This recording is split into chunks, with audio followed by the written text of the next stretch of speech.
morning, good afternoon, good evening, and good night from all corners of the globe. I am your host, Michael Swigert, here on the New Human Project podcast. Today I have with me Terrell Ujah. Terrell is an independent filmmaker, musician, and artist. Today we will dive into the creative process of creating a film from scratch and how Terrell manages to balance acting, directing, and managing his film crews. Stay tuned for an exciting interview here on the New Human Project podcast.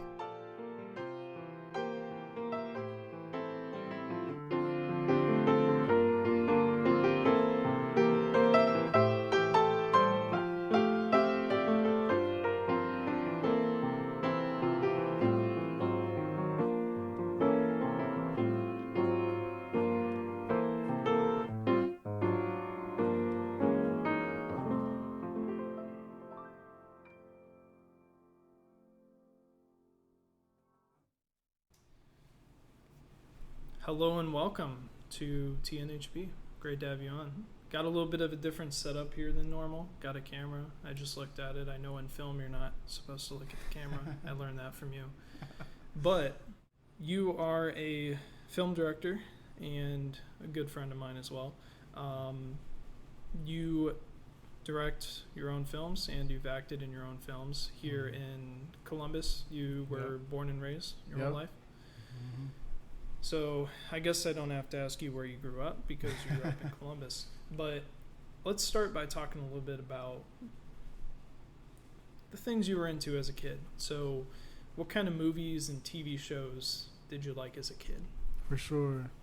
I kind of grew up like really sheltered, and I'm sure you can kind of see that like whenever we hang out, you kind of get a glimpse of that. But so I guess like a lot of the things that kids were watching my age, like that they shouldn't have been, like Adult Swim, like I wasn't. I was very sheltered watching Nick, Disney, Cartoon Network. I watched all of the superhero movies. That's what I really grew up on. That's very sheltered. You're a big fan of, well, actually, I can't believe I forgot. Mm-hmm. Your name is Terrell. Mm-hmm. I know your name is Terrell, but the people listening don't know your name is Terrell yet. Mm-hmm. But yes, this is Terrell. But you're actually a big fan of Captain America, right? Yes, one of my favorites. One of my favorite superheroes. Yeah. And Superman as well, right? Yeah, you remember, yeah. Well, my two favorites. Asked Marcus, but no way. Yeah. Well, Marcus told me. I didn't ask him, but yeah. So your favorite movie characters were probably like Superman and Captain America. Well, Captain America's a little more recent. Yeah, that was like when I was like in middle school. His movie came out, but I grew up watching a lot of Superman. Mm-hmm. I had to sit through the bad Superman Returns film. So bad. Did you see the original ones with what's his name? Christopher Reeves. Christopher Reeves. Yes, I did. When I was little, I watched, and I think that's actually how I fell in love with Superman. I don't really remember them all like that, so I need to go back and watch them again. But yeah, I did when I was little watch them. Yeah, I see. Mm-hmm. So as far as like your favorite movie. Mm-hmm. Do you have a specific favorite movie, or is it just kind of like you just like that superhero action genre? Well, interesting enough, the older I got and the more I began to like really get into filmmaking and studying the craft, I got out of that box that I was kind of forced into from my parents and grandparents, and started to watch more things, and I really fell in love with coming of age films. And a film that actually sparked my interest in filmmaking that really made me want to really take this thing serious was a film that actually won the Academy Award for a film of that year. It's called Moonlight. That movie is actually one of my favorites. I won't say it is my like all-time favorite. I think my all-time favorite is probably Forrest Gump, but when I think about the thing that kind of ignited the fire for me, I would say it was Moonlight. Moonlight. Yeah. I don't know if I know that one. Yeah, it came out 2016. It's kind of like an A24 film. Basically, yeah. A24. I think they also made Warfare, the new movie, didn't they? Or am I thinking of something else? I watched a couple of new movies from 25. I watched The Surfer, which has Nicolas Cage in it. Yeah. And then I watched Warfare, which is very brutal. But one of them, I think, was an A24, I think. Did you see Civil War? That came out last year. Civil that was War. like an A24 film. Yes. Yeah, that's some of their work. Yeah, it's those two Yeah. One of the directors that I can't remember which movie. It might have been Warfare that did Civil War. Yeah, that movie's like phenomenal. So it's a good movie too. Yeah. Very controversial. However. Yeah. I understand why. Yeah. But anyways, talking more about you. So, would you say that's kind of what motivated you to become a filmmaker? Was that movie in particular, or was it just kind of an accumulation of experiences? Definitely like an accumulation of experiences, but I think that was the thing that was like, you know, I can do this. Like, I can tell a story that can like go against the grain. Like, it's definitely like a film that's like placed in the hood and everything, but it follows like a young black man that's struggling with his identity as a kid all the way up to an adult, and how with that confusion, like, he's still trying to adjust to the atmosphere around him. Like, his mother was on drugs. He lost his best friend because his best friend was kind of like borderline ashamed of being around him and stuff. And what ended up happening later on in the film, he ended up becoming a product of his environment. But the ending was just so beautiful, and it really spoke to me, because the film starts with him as a kid and it ends with him as a kid, and it's kind of, that last shot was so powerful. The last shot, the younger version of the film is just standing on the beach and he just looks back, and it's like, man, that gives you chills. Like, he's on the beach just looking back, and it's like he was looking back at the older version of him, and that type of imagery just really stuck with me. And it's like, man, like, that is just so powerful. Like, I want to make stuff like this, stuff that people would think about forever, you know, and even spark something in them. Like, you know, you can do this. If I can do it, you can do it. Yeah, that's kind of a unique message within the movie too. So it wasn't necessarily just that it was a good film, but also the message in the film. For me, I've been kind of thinking about that too, you know, as I go on here, like the things that I've been doing more recently in my life, and kind of like what would younger me think of what I'm doing. And I think it'd be pretty stoked. So that's kind of like a, you know, kind of like as a kid, what would you think of yourself now? And I think if you don't think that your younger self would be happy with where you are now, then maybe you gotta rethink what you're doing, or you know, what makes you happy, or what your passions are. But anyways, won't get too deep on that right now. So, who is your hero as far as like a filmmaker or an actor?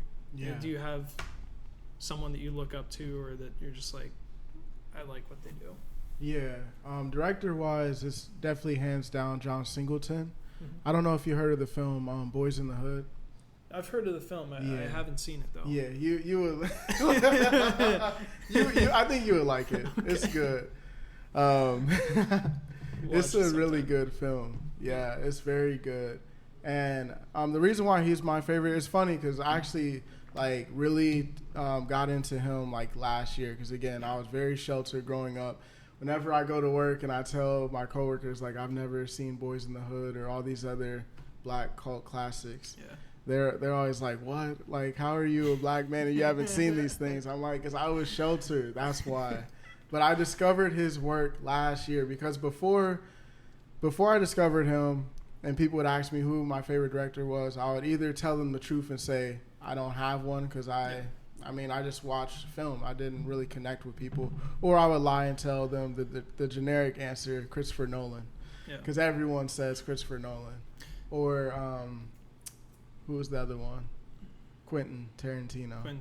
Yeah, people always say one of those two, but I really studied him. Yeah. Tarantino does have some good films. He does. I do think he has strong opinions on things. Yeah. Especially actors and other people in Hollywood. But anyways. Yeah.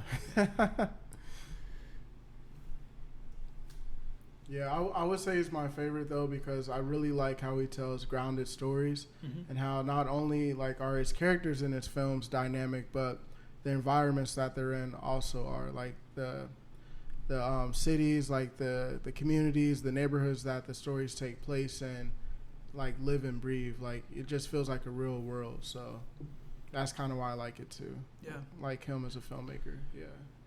People say that about like video games too, like making the world feel alive. Yes. And I think it's a very nuanced piece of film. It is. So along those same lines, when did you begin filming, or what was your first film? My first film. Even if it was this, I don't know if you count YouTube videos as film or whatnot, but well, my first YouTube video technically was when I was like 11. Me and my cousins on the weekend, a couple times out of the month, we would do a YouTube show. I'm not going to say the name because you might actually be able to find it online, and I don't want you to find it. But it's very embarrassing. So I kind of don't even count that. But my first actual film was a documentary that I made my senior year of high school in 2016. It was about my senior year. So me and my friends actually documented our whole entire senior year from like September all the way to May. So we kind of showcased our experience, giving people advice. We interviewed teachers, principals, stuff like that. And it's really cool to look back on. It's like, I really thought I knew everything back then. Like, I was like, I'm going to do this, I'm going to do that. And by this time, like, I'm going to be like really big and all this. And man, I was wrong about most things. Some things, like, I was right. I did graduate college. You know, I have a good job and everything. But if you were to ask me back then, I would have been in Hollywood by now. But that's not the reality. But that was my first ever film, and that just ignited the spark, too, for me to actually try to do this on my own and everything. So you have a college degree. What's your degree in? It's in business management. Business management. Yeah. I see. It's not what I wanted. My dad really wanted me to get that, but it's been working in my favor, so. Yeah. I mean, it's still a skill. I mean, business, music, business, film. It all goes together. Yeah, it does. There's a business side to pretty much everything. Yeah. You can't go wrong with knowing accounting and finance. I agree. It helps.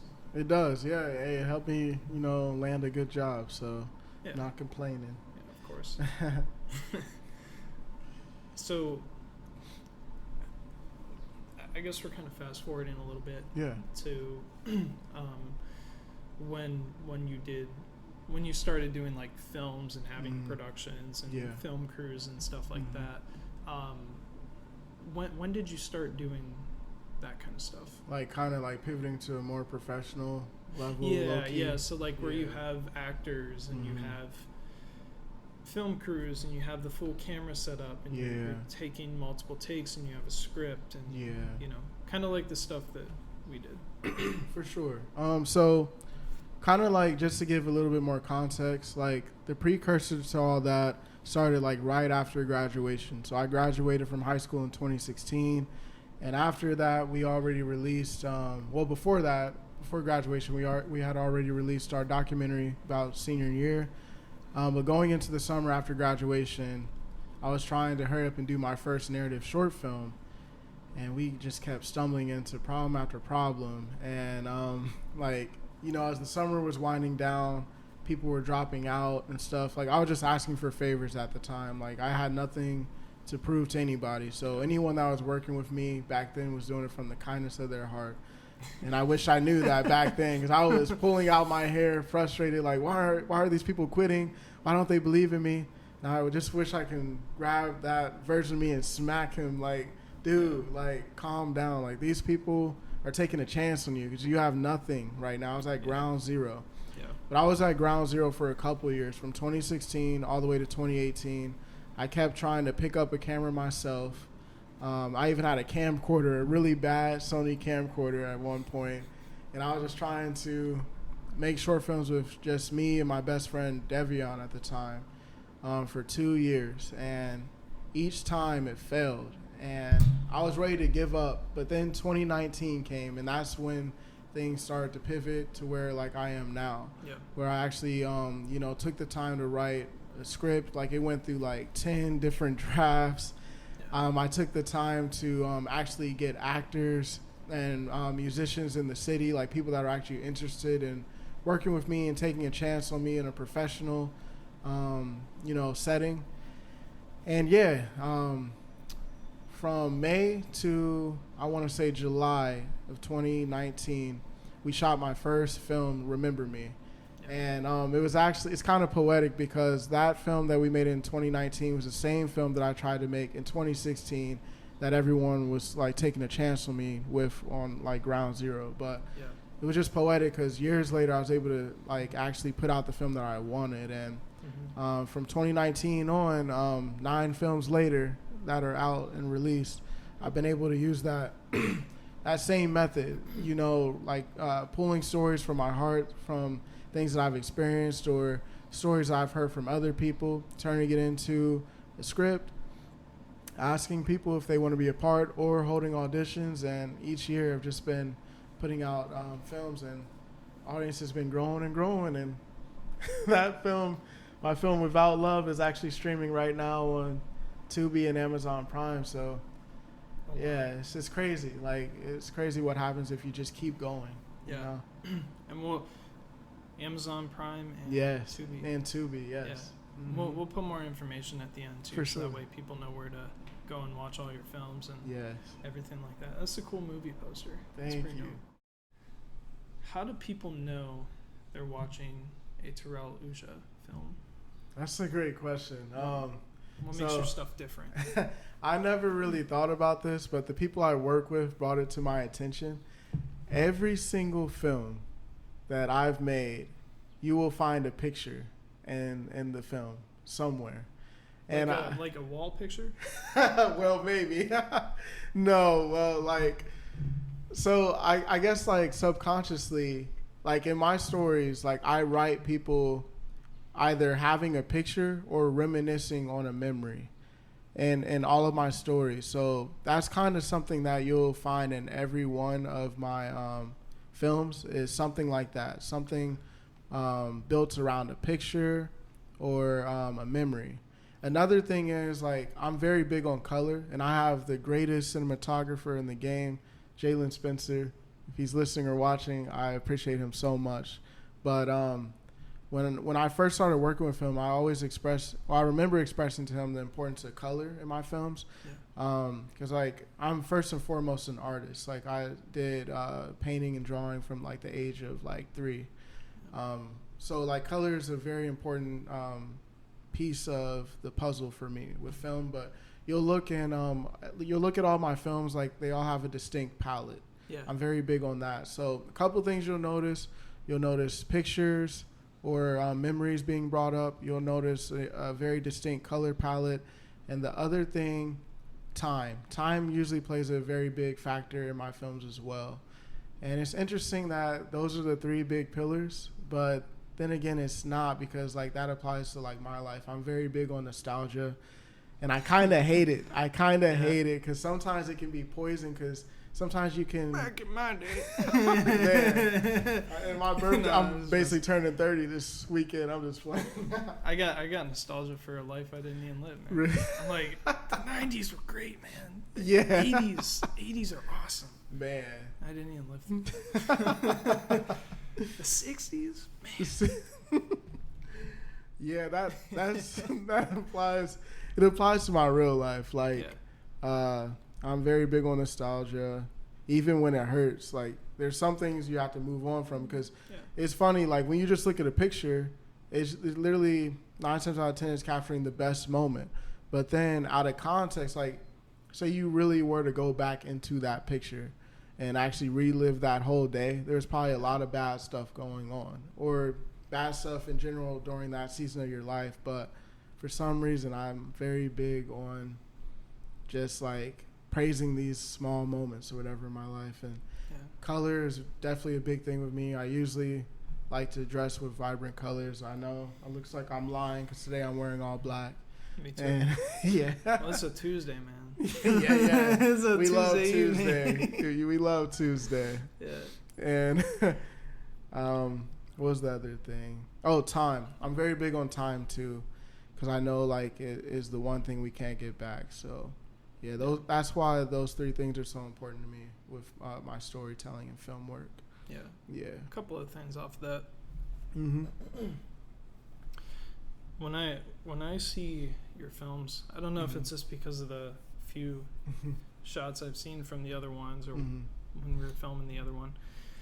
But I see a lot of like blues and greens, or like dark purples. I don't know if it's just like the mood lighting or whatever, but definitely some color there. Yeah. And then you also the pictures. So when you said pictures, my mind also kind of went to like Akira Kurosawa. I don't know if that's kind of the idea that you were thinking. Whereas like, do you know what? Have you seen Akira Kurosawa films? I haven't. They're the old like samurai movies in black and white. Seven Samurai, which I've still yet to watch. I've seen a lot of the other ones. Yeah. But they say like every shot in the movie is supposed to be like a painting. Oh wow! Yes, that's the end goal for me. Like, that's what I want. Yeah. You should look at some Akira Kurosawa stuff for sure. Because he's I think it was like the 50s, 60s. Don't quote me on that, but he had a lot of black and white films, and I think I think they were mostly black and white. But every like shot was supposed to look like a picture. Wow. I mean, obviously, like, it's film, so it's not a painting, but that was the idea. So I think that would be some neat stuff to look into. Yeah, have to do that. And I think time, I was curious if you could expand on that a little bit, too, because I agree with you. Like, time is super important to me. You know, I literally, like, talk about it all the time. I'm like, you know, nothing's guaranteed. Time is, you know, time, like what you do with your time is so important because you don't know how much more you're gonna get. Yeah. And I mean, that's not like, that can be like very sad and like scary, I guess. But to me, it's like, okay, well, that means that's kind of like my daily like struggle is like, am I using my time to the best of my ability? Because like there's so many things I want to do. Yeah. And it's like, if I just stay here in this same spot and I just continue to do the stuff day in, day out, it's like, am I ever really going to get to that place that I want to be? So that's why I do feel like a sense of urgency, even when I'm like tired, you know. It's like, it's a Tuesday at 7 p.m. Yeah. We're both tired. But it's like, you know, like I want to do this. Yeah, and, same.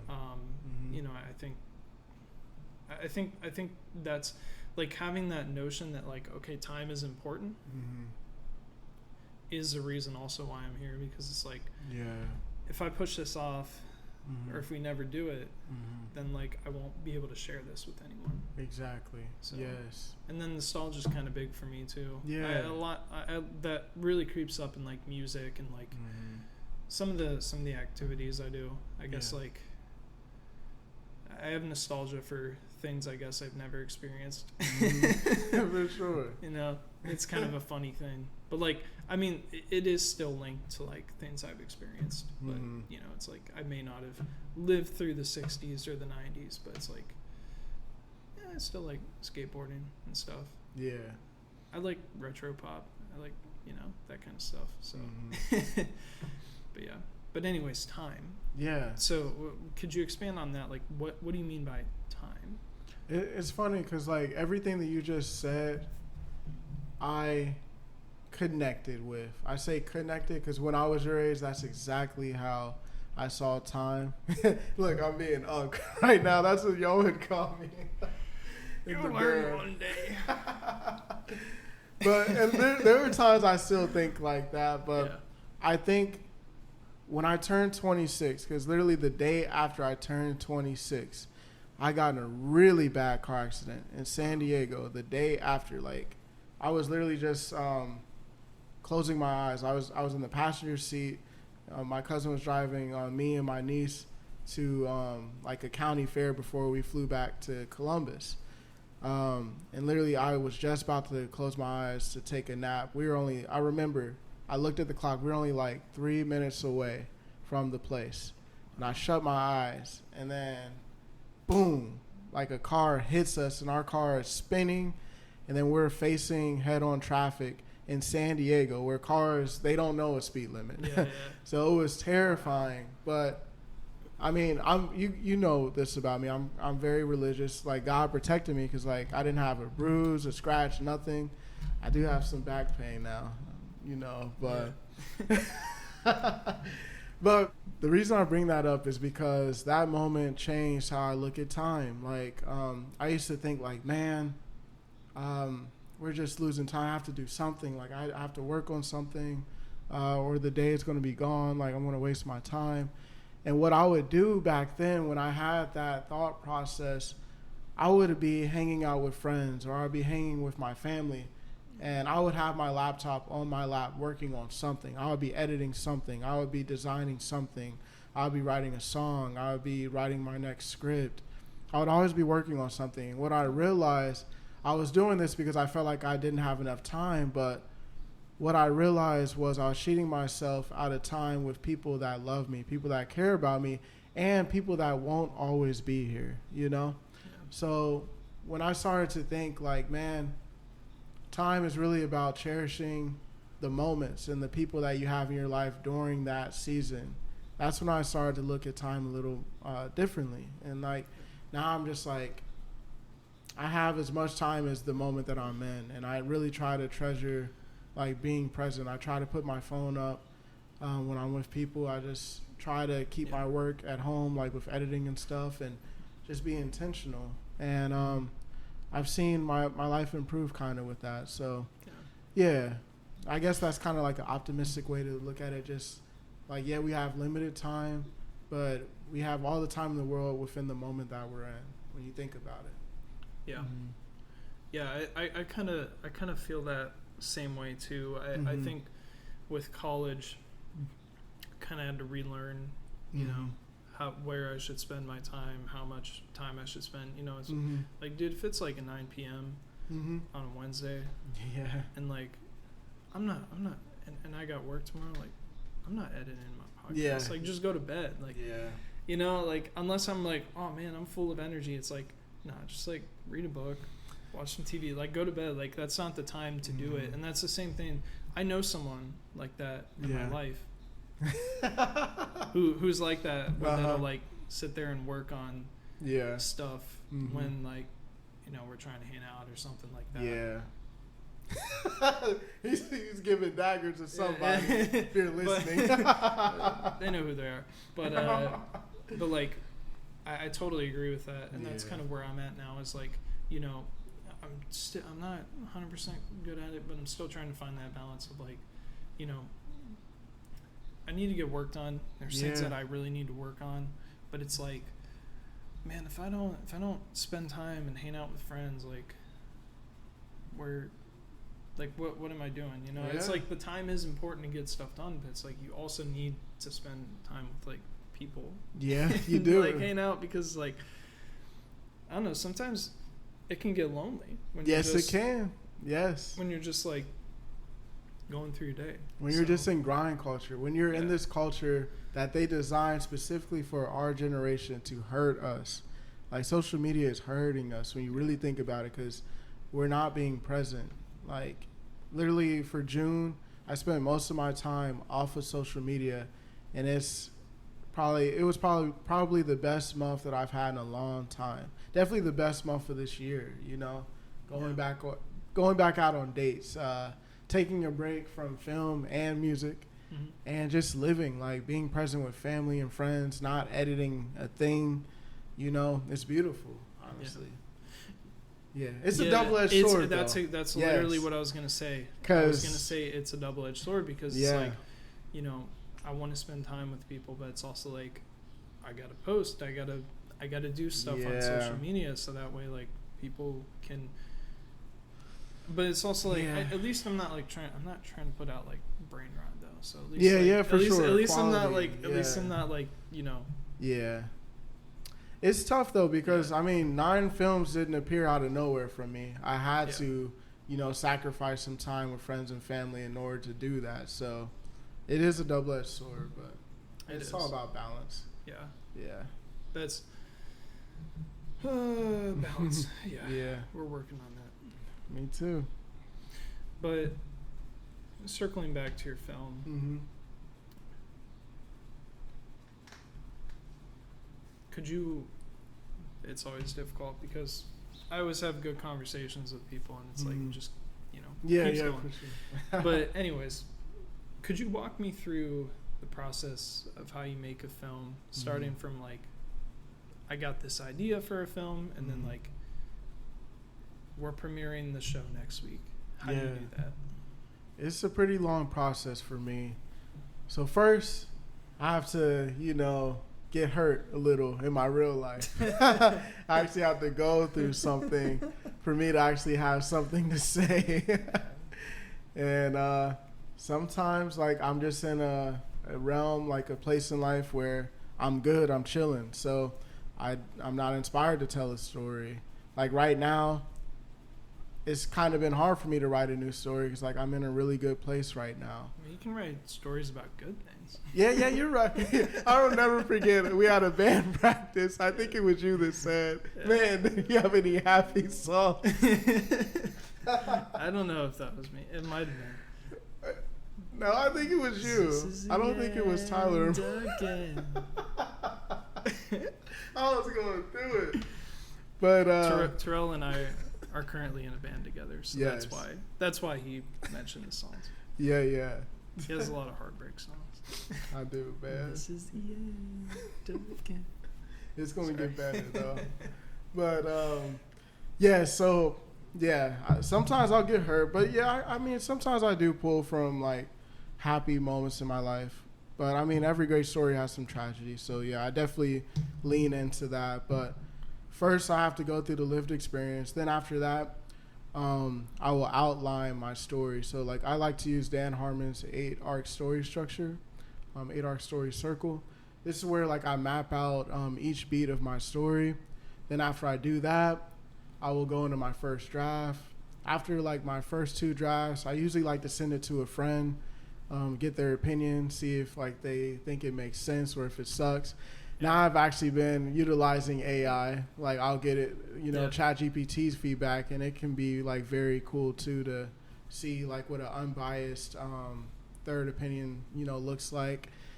And then after that, I'm going into pre-production with, casting calls, like putting out ads, like, do you want to be a part of this film? This is what it's about. Sometimes if like there's already someone in my life, like a family member or a friend or someone I know like will work for this film, like, like you with one of my projects that's coming out this year. I'll reach out to them and see like, do you want to, do this? Then after that, we go into table reads where, everyone gets to meet each other, learn about each other and the script and the story. Then after that, we go into production where we're actually shooting, and that's a lot of fun. It can kind of be stressful, though, for the director because, there's a lot of moving parts. You got to feed people. You got to make sure everyone stays on task and that, we finish at a good time because we're not in Hollywood. We got to go to work the next day. Yeah. So, there's a lot of things to think about. Then after that, we go into post-production where, typically I'm the one editing the films. So I'll dedicate like a month or 2. Lately, I've been dedicating several months. On editing. And then editing kind of sucks. It does. This is the longest I've ever taken. Yeah. I do for this podcast. Yeah. I do a lot of audio editing. Yeah. Also like some video editing, and it's still it's not like crazy video editing because like usually just one shot. Yeah. But it sucks. It's a lot. It takes a long time. It's a lot. Luckily, I enjoy it for the most part. There are some aspects that I don't like. It's not too bad. Yeah. But now that superhero film that you were in. Oh yeah. That one has been stressful. Yeah. I just finished it yesterday. That was the hardest film that I've ever had to edit. I'm excited to see that one. I think you'll like it. That was a big crew, wasn't it? Yes, it was. Pretty big crew. Yeah. Mm-hmm. That was probably your biggest film? Like biggest crew? No. Well, no. Without Love was the biggest. Just because like that was our biggest film. That was our feature film. The others are just shorts. Right. Yeah. But after I edit the films, we like to cap our years out with our big film premiere, our big film showcase where, we rent out a theater and we put the films on the big screen. Yeah. It's a lot of fun. Is that something that people outside of the film crew can come and see? Oh, yeah. Everyone's invited. Yes, please come out. Yes. Just wanted to make sure it's that way. Oh, yeah. If anyone listening wants to. Yeah, please come. It's a lot of fun. Yep. So, yeah, I mean, in the filmmaking process is pretty long. A lot of that, at least a lot of the parts, that it's kind of cool because I was able to be a part of that and see what you did. Yeah. But a lot of that is table reads and practicing the script and getting to know your characters. Yeah. Sometimes they're real people, sometimes they're fictitious people. Yeah. And then like also like one of the things that I thought that was super cool was like how you interact with the other cast members. On screen, even off screen is pretty fun. But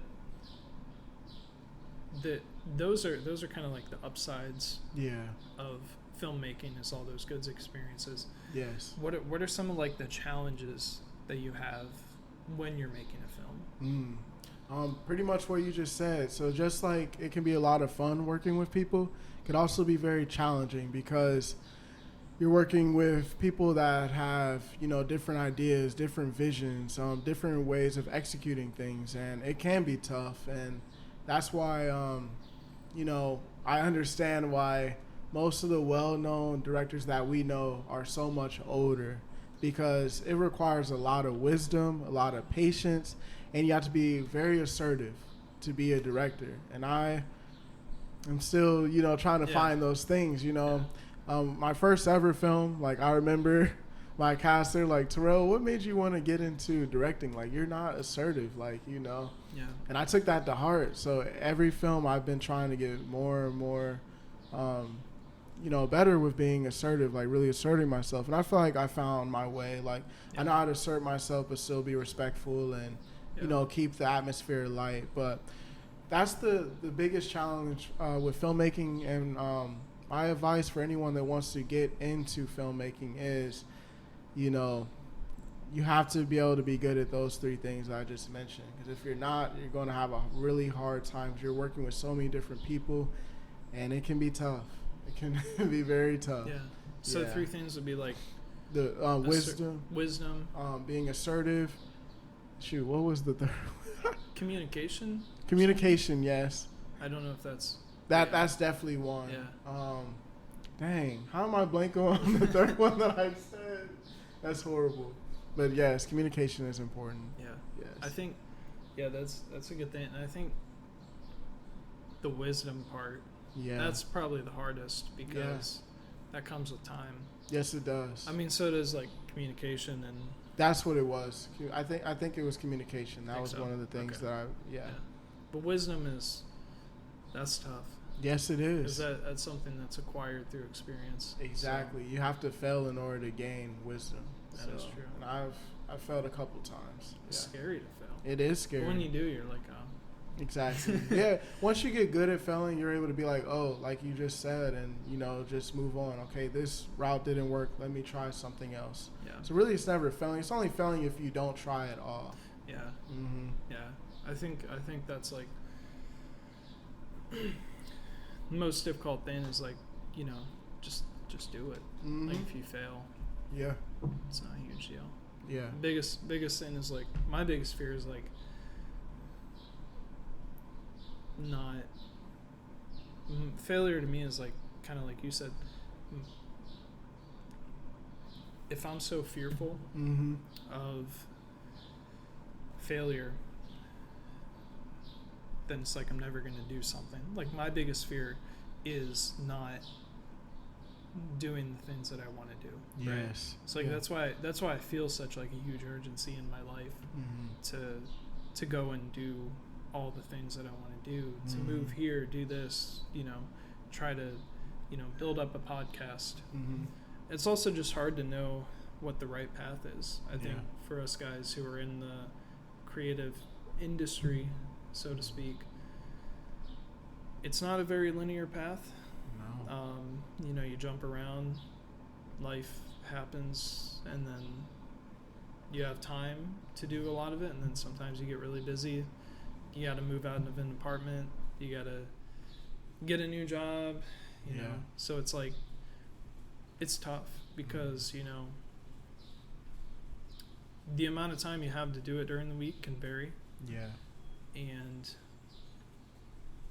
it's nice when it's there and kind of sucks when it's not. Mm-hmm. But you got to really love it to keep doing it. Yes. Being creative. Yes. Mm-hmm. So along those same lines, we talked about what's challenging. What is something that you really like about filmmaking? What I really like, and it's interesting that you asked that, because I had to rediscover my why with filmmaking a couple weeks ago, because I was actually talking to Jalen the other day. I was actually kind of ready to just quit filmmaking, believe it or not, because like I was just tired. I'm like, Lord, I've been doing this since 2019. I still haven't hit it big yet. Like what's the point? And I was just kind of burnt out. Like after going nonstop since 2019, I just was burnt out. But I had to rediscover my why. And I actually rediscovered it by editing the film that you're in, which is about a younger version of me. And my why has always been from the start, it's a way for me to share with the world how I'm feeling, you know, because growing up, the middle child, you know, I kind of felt like I had to be what everyone wanted me to be. And what I had to sacrifice in that process was being me, because I had to present myself how my mom wanted me to, how my dad wanted me to, how my grandparents, friends, brother, sister, whatever. I tried to fit within the realm of identity that made sense for those relationships. And what happened was, it would be hard for me to say how I'm actually feeling, the things that I'm going through.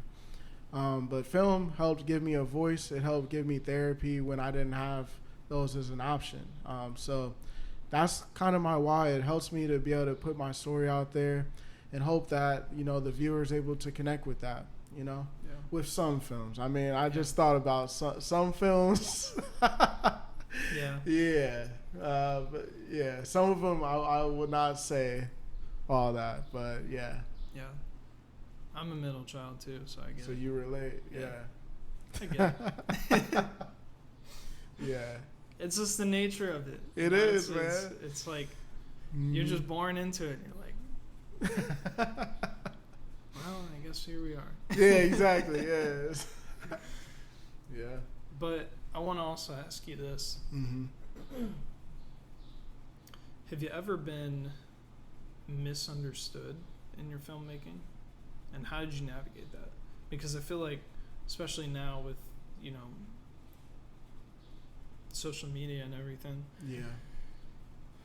it's very easy to say something or do something that, you know, some people don't really get down with. So like, have you had that experience, or how do you navigate it? You know? I'm just curious. No, I have. I think last year I was able to see that the most, actually, because I feel like last year, I guess, quote unquote, I released some of my most controversial films. I mean, Rematched is a film about a girl, seeking revenge on a guy that broke her heart. So she's going around sleeping with his closest friends. That kind of gave me a lot of backlash. Really? Yeah. Was it because she's a female? That's exactly it. Because you know what's funny? The year before, the film was centered around a guy doing that to a girl. No one said anything.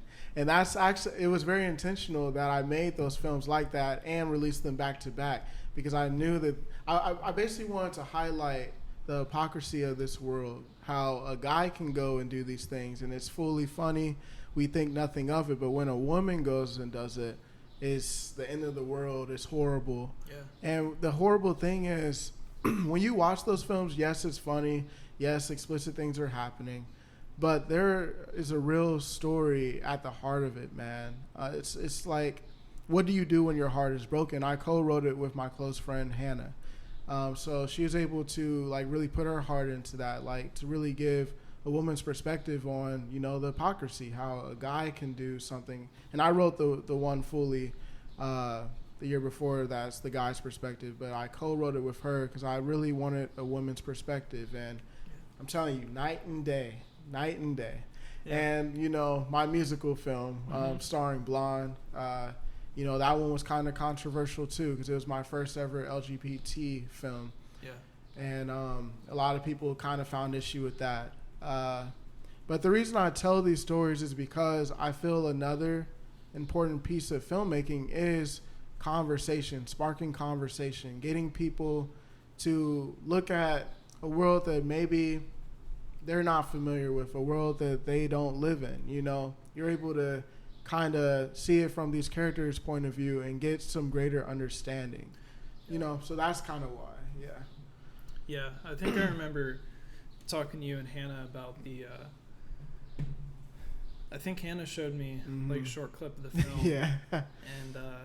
And it was like, I can't remember if it was you or Hannah, but shout out Hannah. But MVP. It was said something very similar about like the reception of the film versus your first one. And I think that's very interesting. Yeah. And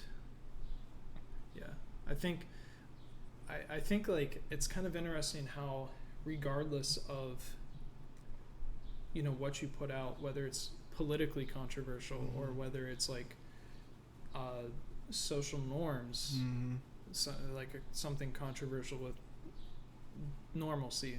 Yeah. It's just interesting to see how people react to that, and it's like, well, that was the point of the film, was to spark this discussion. Exactly. Yes. Yeah, I agree.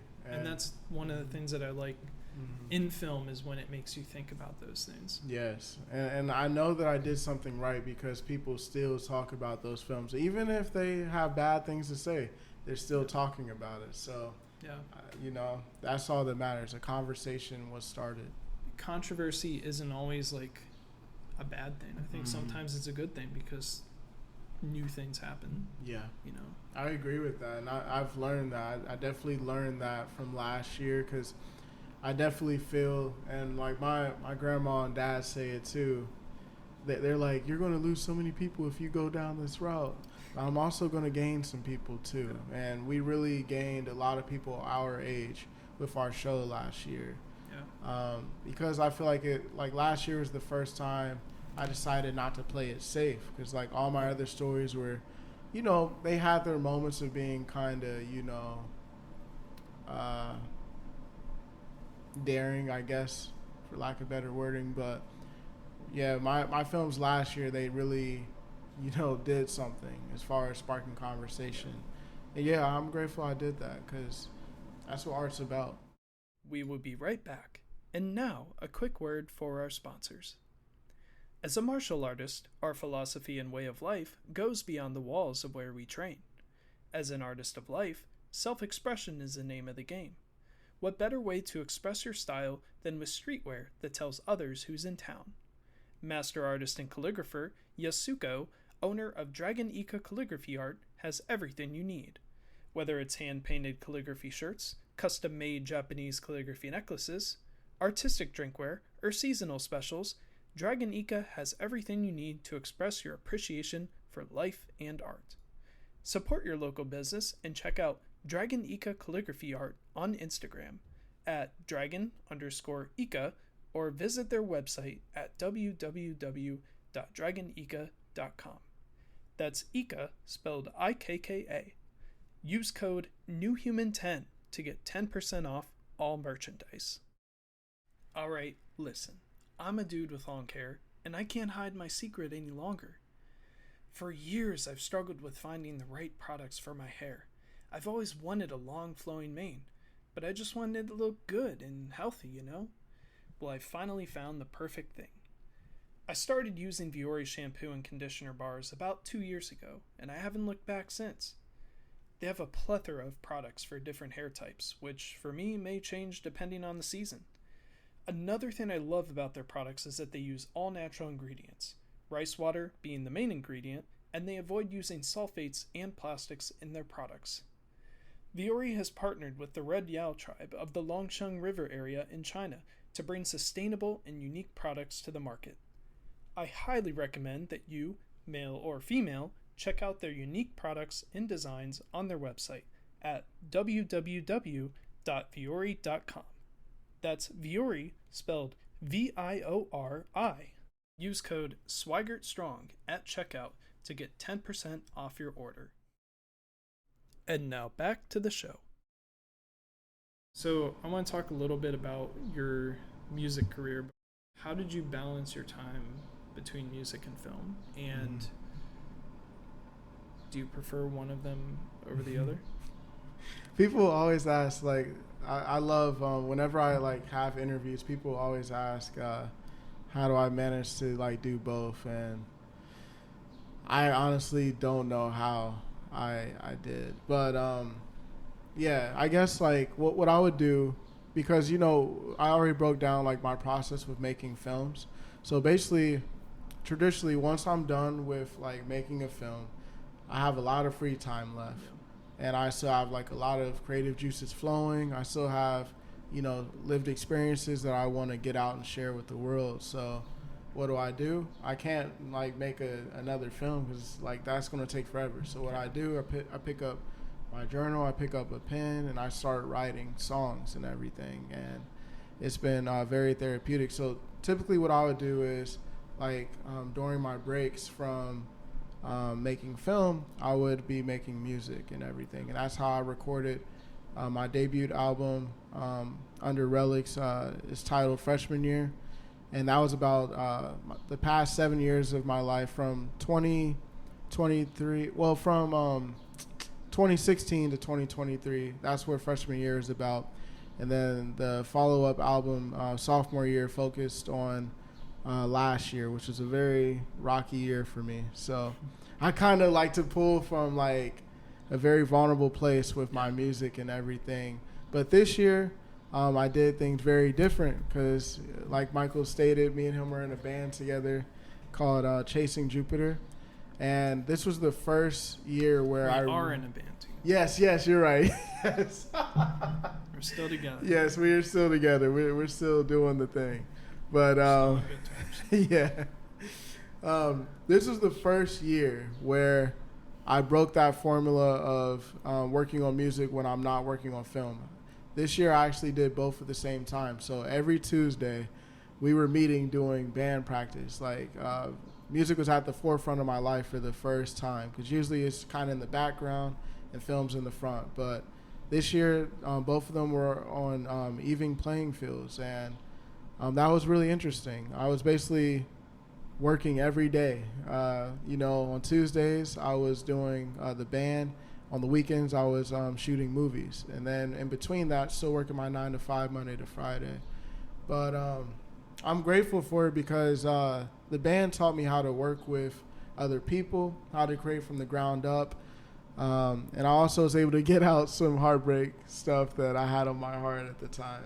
Heartbreak Tuesday. Yeah. So, what's your favorite genre to write, and what's your favorite genre to listen to? Because for some people that's different. Yeah. So, my favorite genre to write for is the same genre that like I typically like to listen to, and it is pop music. Oh, really? It's very easy to write a pop song. Hey, don't let them know. Yeah, I shouldn't let them know that, but I'm just kidding. It's very easy. Like, and I think it's easy because like that's like the genre that's always connected with me. I'm always just like listening to the Hot 100, like listening to what's popular, and I do think that it stems from like my early childhood because growing up, my grandma would play like the old Motown records and stuff. Yeah. My brother connected with James Brown. He's a soul R&B artist. Good stuff. I connected with Michael Jackson. He's the king of pop. Yeah. So from an early age, I loved pop music. I loved that there was a strict formula that you had to follow, that it was catchy, and yeah, that's kind of why. The bassist for a lot of the Motown records, his name escapes me. James Jamerson. Love his stuff. He's on all the old Motown records. Really? He did a lot of the Jackson 5 stuff. Oh wow! So they're like, we need a bassist. Bring him in here. He would just do it. Killer bassist. Wow.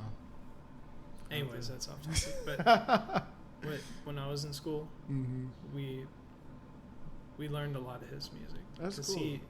Just really good bassist. Yeah. But anyways, what is now talking about the music that you've made? Yeah. What's the favorite song that you've written? So it's actually this song called "The Moment." I feel like it's my favorite song because it's literally the most vulnerable I've ever gotten. Like, you have to play that one. Yes, we do. Yeah, we were going to play that. We were going to do like a band version of that.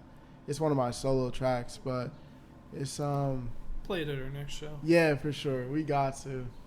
Might shed a tear up there. I'm just playing. But that one means a lot to me because of what it's about.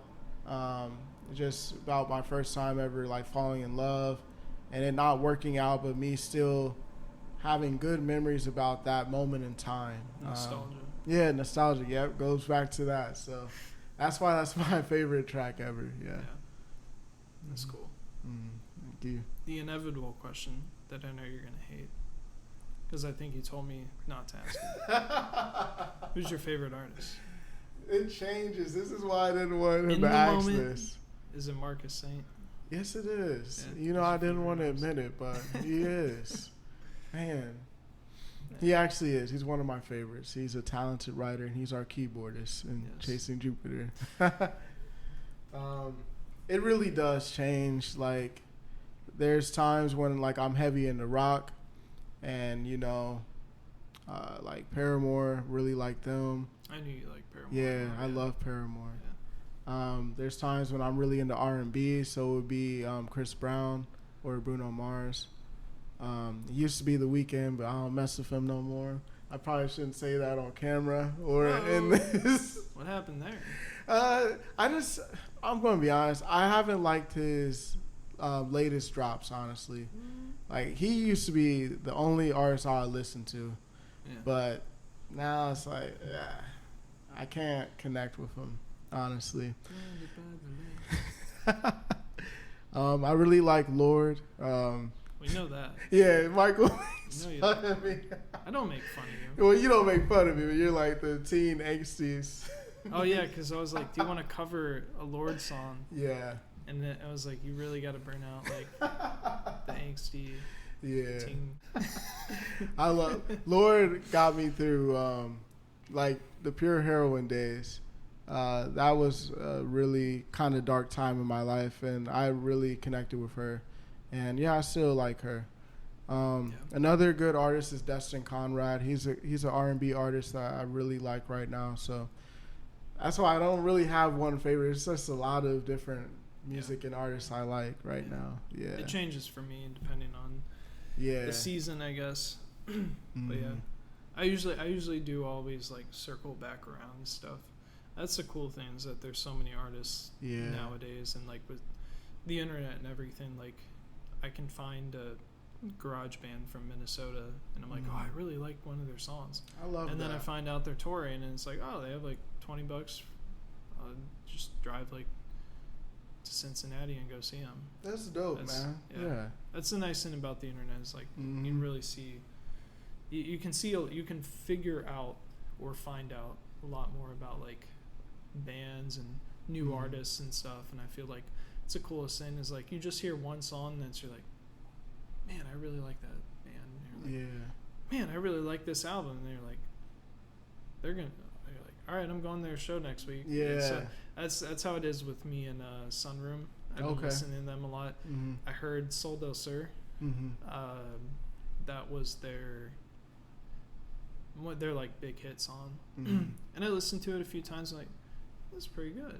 And I listened to like another song or like one of their EPs and I was like, I really like this. And then the next thing you know, like I have like a whole playlist that has a bunch of their stuff on it. Wow. And like, oh, they're going to Detroit? All right, I guess I'm going to go see the show. Yeah, I love that. Yeah. That's the good side of the internet. Yeah, for sure. So could you tell me a little bit about like how you write a song? Is it basically, I think I already kind of know about this, but is it basically you just sit down, write some words, and then like maybe you think of a little bit of a melody or something like that, and then bring it to the band? Is that kind of how it goes? Yeah, so it's funny. I kind of work in like reverse of like other artists. Yeah, so it usually starts with a song title. Like I'll literally have a title in my mind, and I will write that down, and then what I'll do, I'll come up with like a melody, and just hum it like. And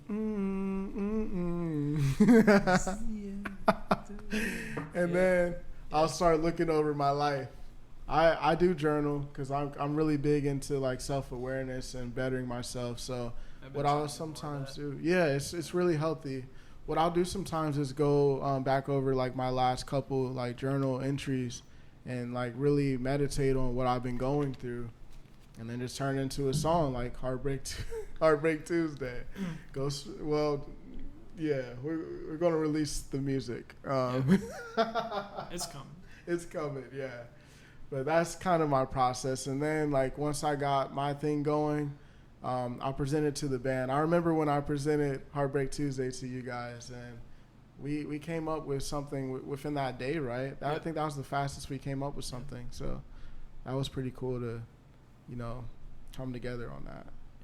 Another reason why it's nice to play with a band is you can collaborate and people think about things differently. Yeah. I'm like, all right, what are the chords? Yeah. Like all right, well, let's figure out the chords. I'm like, all right, here's the chords. All right, what's the structure?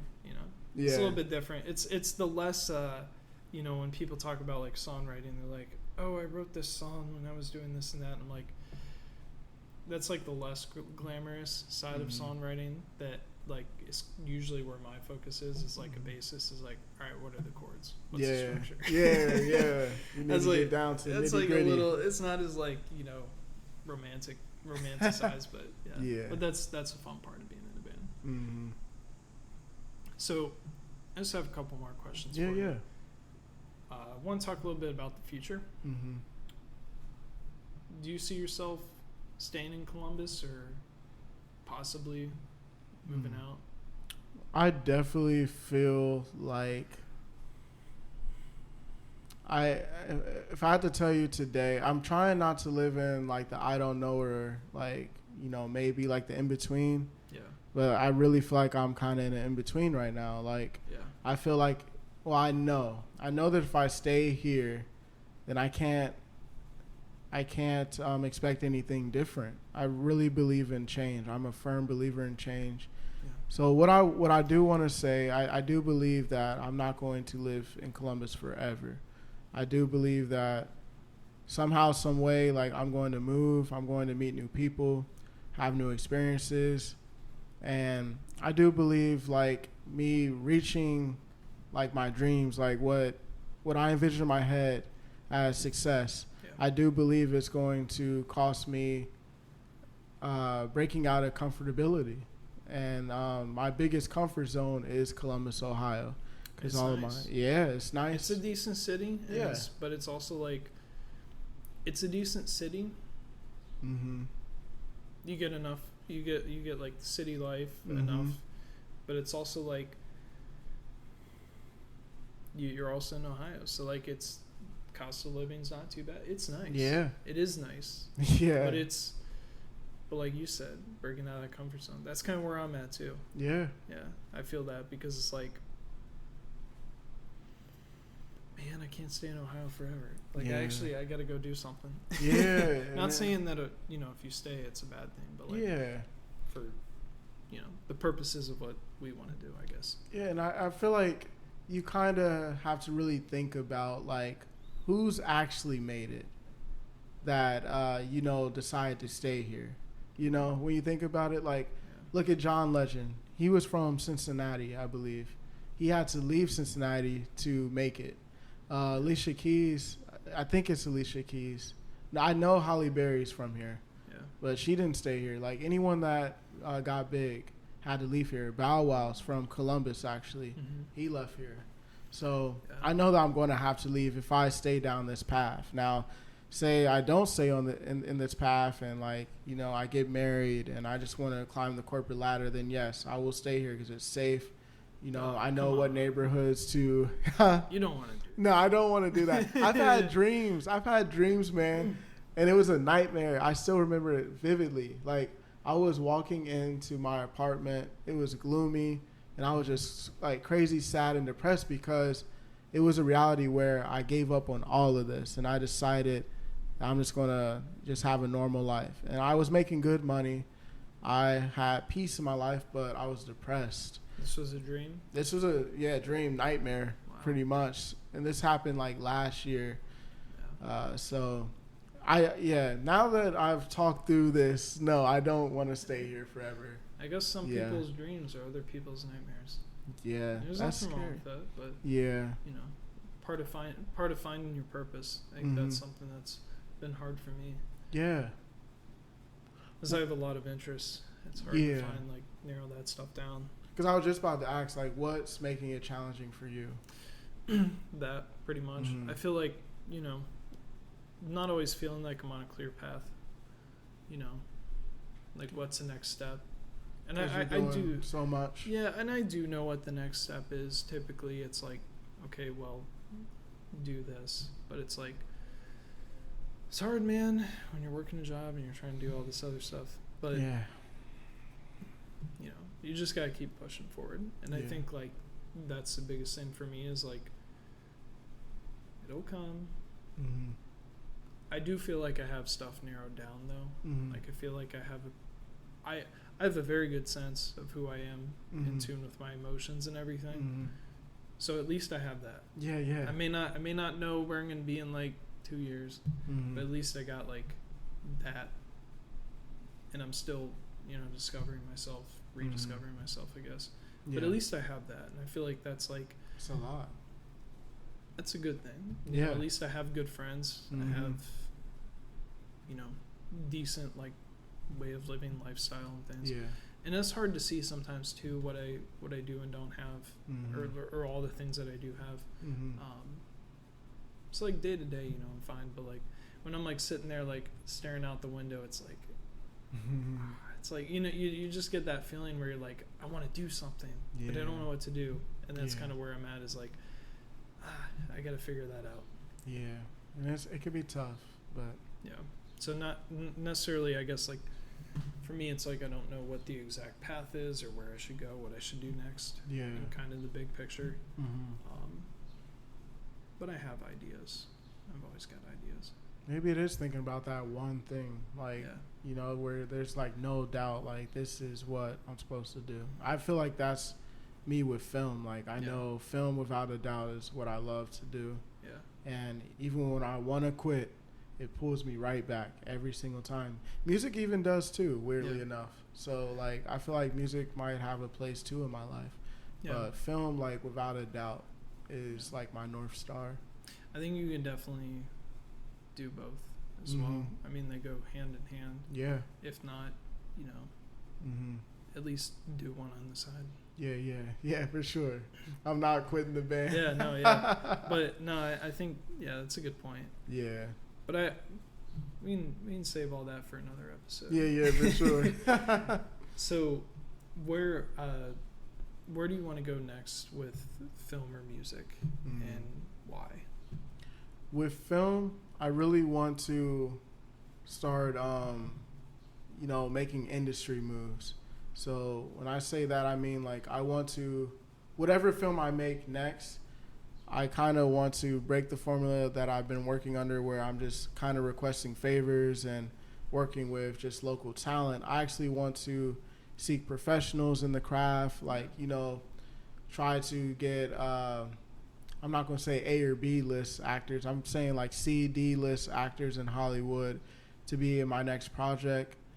And I really want to make something of great quality that will be able to be a contender in Sundance, South by Southwest, like these big film festivals that can really get me to where I want to be. Because I do want to be a really big, well-known film director like a Ryan Coogler or Christopher Nolan. Like, I want to be in those conversations one day, because this is what I love. Like, I don't even like, this is how I know that I love film, because I don't even think about the riches that these people have.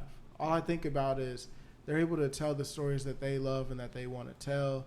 They're able to do it their way, and they're known on a grand scale for it. And people look to them for inspiration or just a lesson. Like, that's what I want with film. With music, I would actually be fine being big on the indie circuit, like on the independent level with music. Now I would like to be like a big independent artist, but as far as being like a Billie Eilish or something like that, I don't know if I would want that, because I know fame for them is insane. Like, you don't have any privacy, and I know that I'm someone that loves privacy. Like, I like to be able to put on that creative hat, live in that world, but then go home. And like, directors have that. You don't see people getting crazy stuff of directors. Like, they pretty much have a normal life. Yeah. So yeah, that's kind of like, people say I overthink, and I know I do, but like, that's kind of my thought process with it. Like, I love music, and I would love to have a big audience and a big fandom that, like that. But I don't know if I desire to be like at the top of my game with that. Yeah, I think the only thing that could change that is if you did more acting. Yeah. Because actors, like, everybody wants to meet their favorite actor. It's like, oh, look, there's The Rock. I'm gonna go get a picture with The Rock. He's sitting at a cafe. Yeah. Having a coffee with a friend. So there is that. Yeah. But yeah, I kind of agree with that, and I think that's kind of where I'm at. Is like, that's one of the things that I'm very in tune with, that I know I want to have, is like, I want to be able to put out stuff that like people relate to, or they enjoy, and like it reaches a huge audience. That's one of the things with like this podcast that I'm trying to do, is I really want to grow it, so that way I don't want to spread misinformation. So that's why it's gonna, I'm not trying to like say anything about any other podcasts. That's not what I'm trying to do. I'm just saying, like, I want to put out, good quality stuff, but I also want people to enjoy it, and that's kind of where I'm at with that. And then also just like all the other things, or the other things that I want to do with my life, is I agree, like, I want to be able to, with music, if I could reach such a big audience or something, I think it would be so cool just to play for a bunch of people. Yeah. And like, if that was God's will for me to be like really big with music, I would be fine with it. But I just feel like one thing that I always did admire about The Weeknd, he is a very big artist, but you don't really see interviews with him. He's kind of mysterious in that effect. Yeah. So maybe I would be like very discerning or cautious with like doing things outside of music. Like, maybe I just do the music, and I don't know. See, I'm the other way. Because like, this is gonna sound weird, but like, you know how like when a kid like sits in a car and they pretend like they're a NASCAR driver or something, and they just kind of like, I don't want to say fantasize because that sounds weird, but like they like pretend or have dreams. Like, that's me with like interviews. I'm like, man, if I got interviewed by like this guy, here's what I'd say. I'd be like, well, you see, like, I'm the opposite because I'm like, man, I want the interviews. Like, I want to talk to people. I want do. to like. I do want kind the of interviews. Yeah. I'm like, I mean, that's part of the reason I do this because like, I want to like, I like talking. Yeah. I try not to talk too much, but no, I like it. I agree with you. I do like the interviews too. I guess I don't know what I want when it comes to music. I think it's still so new because I've been doing film for so long, and I didn't start doing music till like 2021, so it's still kind of new. Got a couple more questions here. Mm-hmm. Do you have any upcoming projects that you're working on that you want to share? I know you got some stuff that people will get to see at the end of the year. Yes. So this year I have 3 films coming out, just like I did last year, and I'm about to be done with that. After this year, it's going to be 1 film a year again. Quality over quantity for me. Yeah. But these are going to be good films. I've been taking my time with them. One film is called The Edge of Salvation. It's an action superhero film that I actually starred in, which I'm really proud of. It's the hardest film I've ever had to piece together, but I'm very proud of it. It's a big film. Yes, it is. Yes. A lot of special effects. Several sets, too. Yes. Several mm-hmm. different locations. Yeah, so that one, I'm excited for that. The other film is Unmatched. So it is the conclusion to the film me and Michael were talking about, that's starring my friend Hannah, the one that was very controversial last year. So we're bringing it to an end this year, where you see the guy and the girl's perspective together in this film. So I'm really excited for people to see that one and to judge that one as well. And the last one, last but not least, is Labyrinth. It's a biopic about a younger version of me, like me getting my start in all of this. And Michael actually stars in that. So I'm really excited for y'all to check him out acting in that project. I'm a little nervous my first time. You did good. But I liked it. I liked acting. Cool. See, that's the issue is I like too many things. So I'm like, when I did that, I was like, all right, now I want to be an actor. Yeah. What was your experience like? Because I was like really curious. I was so locked in, I wasn't able to ask you. I was a little nervous because I was like, am I going to be the one who messes up all my lines? Because, like my first time acting, so I didn't want to mess up myself. I didn't even have that. I didn't have a ton of lines. Like, I honestly had it pretty easy. Yeah. But like, I was like, I want to make sure like he sees me as like a good actor. Yeah, you so it's like there's definitely things that I think I could work on, but it was a really fun experience, and I would definitely do it again. Awesome. I think, and it's not even so much like, like I would love to be in like a action historical drama or just like in an action film where I get to play like a really badass guy or something like that'd be epic. Yeah.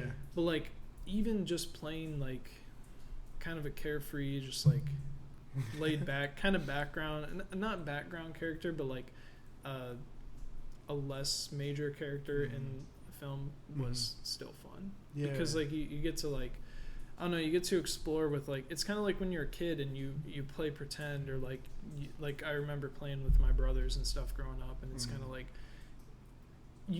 I know how to act. Yeah. Like you have like, I mean, I'm not like a world-class actor, but like you have that innate like thing for like role playing as like a kid that I feel like I still was able to tap into, and I'm like, yeah, and you did it, man. Yeah, thanks. I told you, me and Devion, we were like, this man really is just like our friend Robbie. Like, you really did good. Yeah. Yeah. Thank you. It was really fun. I'm glad you had a good time. So, I have one more question for you. It's something that I usually ask everyone. If you had one piece of advice that you could give to the audience, what would it be? I'm glad you said that. Well, asked that. It's the advice that was given to me years ago. It is to simply keep going. Like, even when it gets hard, even when it feels like no one cares but you and maybe just your grandmother, that's enough. Like, that's enough. Even if it's just you, though, like, keep going, man, because it's funny, like, last week I decided to doom scroll my DMs in Instagram.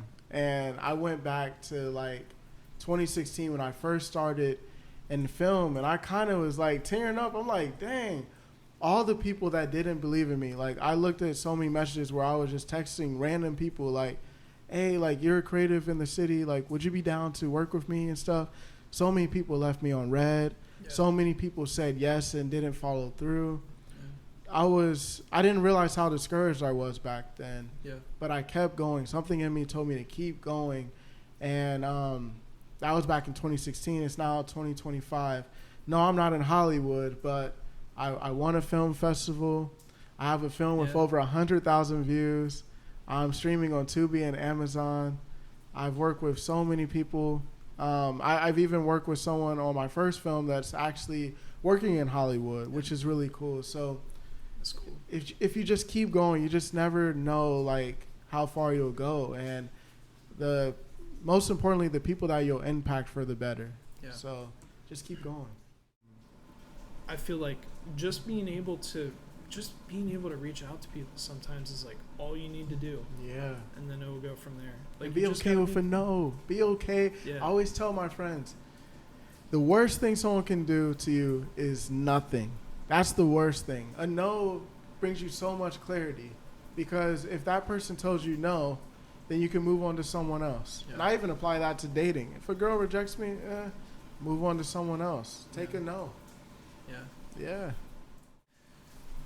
So where can people go to find out more about your work and view it as well? So like, what are your socials? Mm-hmm. Where can people go to view your movies and things like that?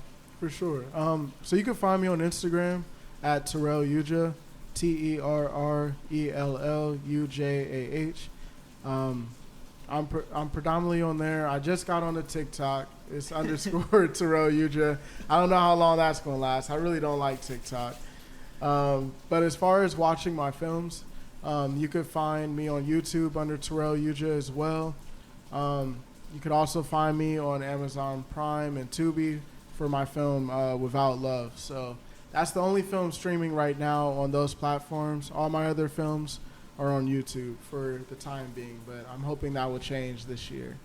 Yeah, that'd be cool. Yes, it will, yeah. So those are your only 2 films on? Just one film. Without Love's the only one. Gotcha. On Tubi and Amazon Prime. Then all of the other films, all 8 other films are on YouTube. And then with music, if you want to hear like my solo music, I go by Relix, RELLX. I have a couple of projects out. I try to release something yearly with that. And Chasing Jupiter, we got more to come. Yeah. Yes. Well, sweet. Yes. Thank you for having me. Yeah. Thanks for coming on. We had a good conversation. Yeah. I actually learned a couple more things about you. Yes, you too. Cool. Yeah. Sweet.